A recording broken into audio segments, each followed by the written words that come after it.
KR Visakha news channel కి స్వాగతం. దళితుల మీద, మైనార్టీల మీద, అణగారిన వర్గాల మీద దాడులు జరగడం అనేది చాలా హేయమైన చర్యగా నేను అభివర్ణిస్తున్నాను.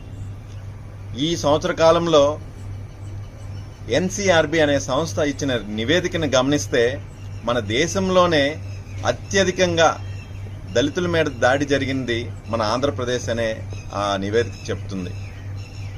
మొన్నటికి మొన్న అనంతపురం జిల్లా ఉరవకొండలో చూస్తే దళితుల మీద జరిగిన దాడి అయితేనేమి, కర్నూలు జిల్లా ఆదోనిలో ఒక మహిళను ట్రాక్టర్తో తొక్కిచ్చే సంఘటన అయితేనేమి, పల్నాడులో ఒక దళిత స్త్రీకి జరిగిన అన్యాయానికి ఆమె ఆత్మహత్య ప్రయత్నం చేయడం అయితేనేమి, మదనపల్లిలో నగిరిలో దళితుల మీద జరిగిన జారి అయితేనేమి, ఇవే కాకుండా మాజీ ఎంపీ నందిగామ సురేష్ గారు ఒక ప్రభుత్వ ప్రతినిధి, ఆయన ఒక ఎంపీగా మన రాష్ట్రానికి అందించిన సేవలను కూడా గుర్తుంచుకోకుండా అక్రమ కేసులు పెట్టి ఆయన్ని అరెస్ట్ చేసిన విధానం కానీ, ఇవే కాదు ఒక ఐపీఎస్ ఆఫీసర్, ఐఏఎస్ ఐపీఎస్ అంటే ఒక గౌరవపదమైన ఒక పోస్టింగ్, అలాంటిది ఒక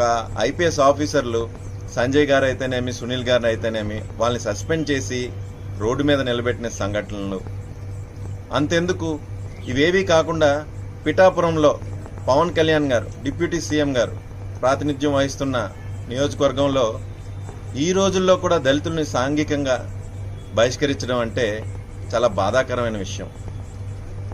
నిన్నటికి నిన్న తెనాలిలో కూడాను ఒక దళిత విద్యార్థిని, అలానే ఒక మైనార్టీ విద్యార్థుల్ని, అణగారిన వర్గాల వాళ్ళని రోడ్డు మీద థర్డ్ డిగ్రీ ప్రయోగించడం దేనికి? ఈ సంస్కృతి మీరు ఏం చెప్పదలుచుకుంటున్నారు అనేది నాకు అర్థం కాలేదు.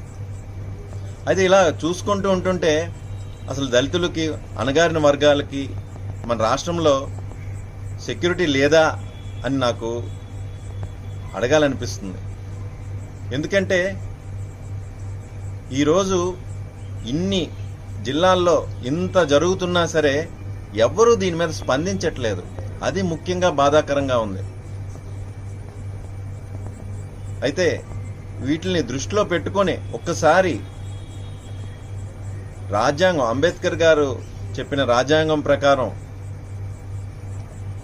కూటమి నేతలు అట్లీస్ట్ అణగారిన వర్గాల వారిని, వాళ్ళ మనోభావాల్ని, వాళ్ళ గౌరవానికి ఎటువంటి భంగం కలిగించకుండా ఈరోజు వాళ్ళని కూడా కలుపుకొని మీరు పరిపాలన సాగించాల్సిన ఆవశ్యకత ఎంతైనా ఉంది.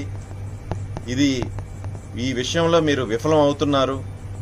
దీన్ని ఒకసారి మీరందరూ గుర్తించి రాష్ట్రంలో ఎక్కడెక్కడ అన్యాయం జరుగుతున్నదో బలవంతుల పక్క కాకుండా బలహీనుల పక్కన కూడా నిలబడి వారికి న్యాయం చేకూరుస్తారని ఈ సందర్భంగా తెలియచేసుకుంటూ సెలవు తీసుకుంటున్నాను.